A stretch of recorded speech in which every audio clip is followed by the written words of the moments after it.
prep floor. It's been a little while since we've had a brand new camera system here at BrainBox, so I'm pretty excited about this one. This is new from Panasonic. It's the EVA-1, or some people are calling it the EVA-1. Panasonic has been out of the camera game for cameras in this price point. This is a sub $10,000 camera body. They haven't been in that camera space for quite a while from Panasonic.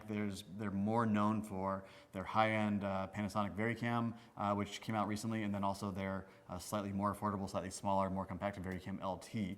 Those cameras are great in their own rights. However, they didn't quite crack into the upper echelons of the camera market like the Alexas and the Red cameras have been. So I don't think Panasonic was super satisfied with those, but the good news is a lot of the really fun and cool features of the Panasonic EVA-1s and the really great color science filtered down into this nice small compact camera body. Panasonic camera is actually the first camera that we ever had at BrainBox, the old and trusty DVX100A. That was a standard definition camera and recorded onto mini DV tapes. And back then, Panasonic was really a leader. The DVX100A did a lot of things like a 24p recording that nobody else was doing at that time. And then they've made the leap into the HD production world with cameras like the HVX200. That was a staple here at BrainBox many years ago. But after that, they kind of dropped off the map. They had one little attempt to get back into the market with the Panasonic AF100, which is a micro four thirds sensored camera and wasn't super well received. So it's really nice to see them trying to get back into that space of the sub $10,000 cameras. The EVA-1's got a lot of buzz around it because the specs on paper anyway look pretty amazing. We'll get into those in just a second. So let's take a look at the camera body itself. Now here at BrainBox, we have it built up with a few different third-party accessories like most people do. When you get a camera, you don't normally get just the body itself, as well as like a viewfinder and this top handle. We've added on to that by adding a wooden camera quick release baseplate, as well as also a wooden camera V-lock battery slide. It's really nice because it has a little knuckle in here, so it lets you quickly rotate the battery out of the way of your back camera ports. It also has an easy quick release knob on the side for taking it off completely. You don't have to use a big professional V-lock or Anton Bauer battery if you don't want to, of course. The camera does come with a Panasonic battery. These little batteries are good for about 1.5 to 2 hours of normal use running time. But if you do go with something like this, the camera will then be able to power itself pretty much for an entire day without needing to do any kind of battery swap. We also have a wooden camera top plate on here, which gives us lots of nice mounting holes on the top for adding or removing different accessories as we might see fit. So we removed the standard Panasonic handle and actually just bolted it straight onto the wooden camera plate instead of having it bolted directly onto the top of the camera as Panasonic ships it. There's also a shotgun mic attachment here on the right side. And then Panasonic's new LCD viewfinder attaches with a little thumb screw onto a little proprietary rosette style housing, and that can be repositioned down here or back up here, or even removed entirely if you're operating the camera without the need of a viewfinder. On the dummy side of the camera, there's a handle which also can come off completely. So when you strip the camera entirely down, like if you're going to put the camera on a drone or on a gimbal, you can take off all of these different accessories that I'm talking about right now, including the handle, including the viewfinder, which unplugs right up here.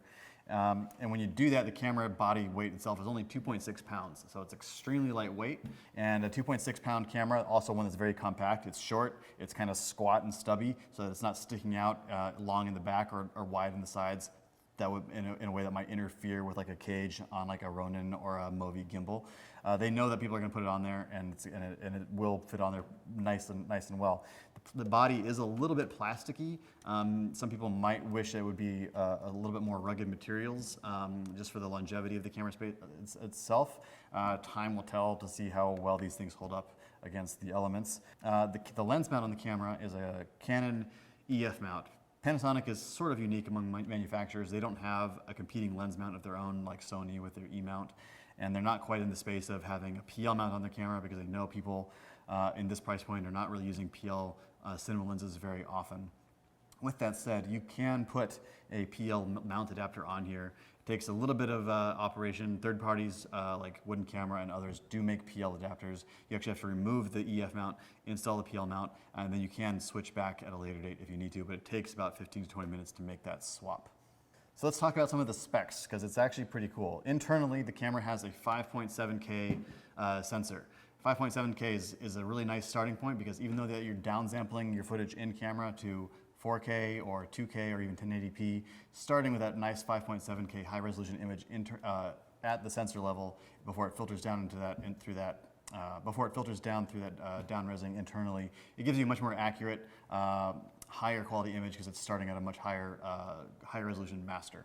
The sensor also carries over a lot of the features that the Panasonic EVA-1 does, including what's called dual native ISO. Now, when I first heard about dual native ISO, I was a bit confused because no other camera that I know of has a dual native ISO. This one has both a native ISO of 800 as well as 2500. The EVA-1 is slightly different. The EVA-1's dual native ISO was 800 and 5000. So with the dual native ISO in the EVA-1, you have what's essentially, as it sounds, two native ISOs, both 800 level ISO and 2500 ISO. And you can select either one based on what your shooting situation demands. If you're shooting normal light level things like daylight exteriors or interiors that are well lit, you can go ahead and leave it at 800 and you'll be totally fine and you'll get a very nice, clean, noise-free image. You can also go ahead and bump that up to 2500 native ISO and also still get a nice relatively noise-free, clean image that will match your native 800 ISO shot footage perfectly.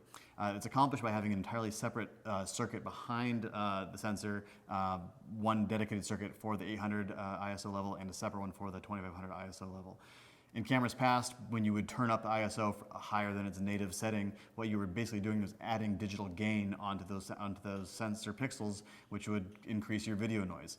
Doing it this way gives that dual native ISO feature really helps keep that noise floor at a minimum, giving you really excellent low light capabilities with the camera. Some of the other cool features that it has a built-in ND wheel, which is quickly becoming standard finally among most cameras. Three different levels of internal NDs, 2, 4, and 6 stops, I believe, are the levels that they have.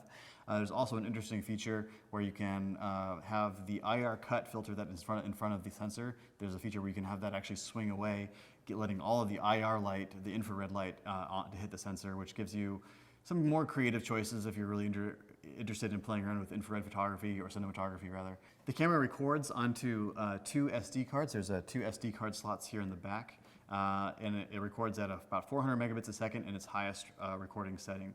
It can do 4K up to 60 frames per second internally, or if you downsample to 2K, you can get up to 240 frames per second, which is pretty great.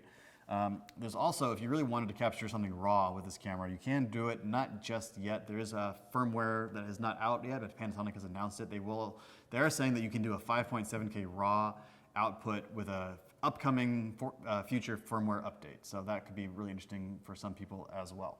Other than those things, it has all of the standard accessories you would expect to find on a camera at this price point. You have 2 XLR inputs here at both line and mic level. You have fairly intuitive user button controls, user assignable buttons, as well as your audio controls here on the side. A locking switch, which is really nice if you need to lock your camera settings so you don't accidentally press a button with your face if you're operating with it close to your head. Everything is designed pretty intuitively. The ergonomics are basic but straightforward and very functional. The viewfinder is a little bit interesting. I want to just show you guys this really quick. It has basically a built-in hoodman/protector where the viewfinder cover pops up like that so you can see the screen. It also gives you some shade on it to protect against glare and folds back down into place to stop any kind of rubbing marks or other wear and tear from affecting the LCD itself. It's cool and I like it a lot at first. I haven't yet figured out if there's a way to take that off. There probably is, but it's not exactly apparent right out of the box. So I'm hopefully that this is able to be removed because there would be some instances I can easily foresee where you would want to have this off, so you can look at the LCD from multiple angles. So when you are recording internally, Panasonic's codec is called AVC. It's not AVC HD anymore because it's recording in higher resolutions than HD, but it uses around 400 megabits per second codec. But it is a very processor-intensive codec, so if you are doing a lot of post-production, it's probably best to do a transform on that footage, or to either like a DNX or a ProRes file for ease of editing, which is kind of standard for a lot of cameras in this price point, but it's just something you should be aware of going into it. It's not going to shoot internal ProRes or internal DNX files. So some of the colorimetry that has come down from the baby-varicam line that is really exciting about this camera is what's called Panasonic's V-Log. Every manufacturer seems to have their own flavor of log look style recording. A log look is a very low color saturated image that has a lot of dynamic range, a lot of gamut there to play with, a very gradable image. It's not designed to look great straight out of the camera. It's designed to give you the ultimate flexibility in post-production to really grade your image and capture your highlights and retain your blacks and all of that fun stuff. So there is, of course, a log look here in the camera as well. You don't have to use it if you don't want to. If you want something that you can turn around really quickly without having to grade it, that still looks nice, they definitely have the options for you with that as well.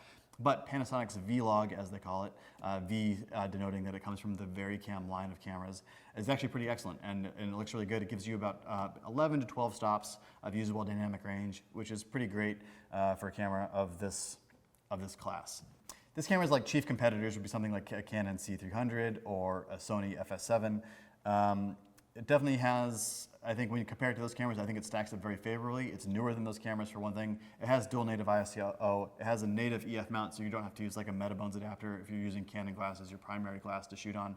And it's smaller and more compact if you're going to be using a lot of gimbal stuff. You could easily put this on a smaller gimbal like a Ronin M or a Ronin MX, and you wouldn't need to go with like a higher end, beefier gimbal like a Ronin 2 or a Movi Pro. So that's it. Thanks very much for tuning in and watching this quick overview video of the Panasonic EVA-1. If you want to rent it, you can always check it out here at Brainbox Cameras. We rent them to keep the lights on and help us keep producing videos like these for our viewers out there online. So check us out at brainboxcameras.com if you're interested in any of our rental products. And we'll see you in the next video. Thanks for watching.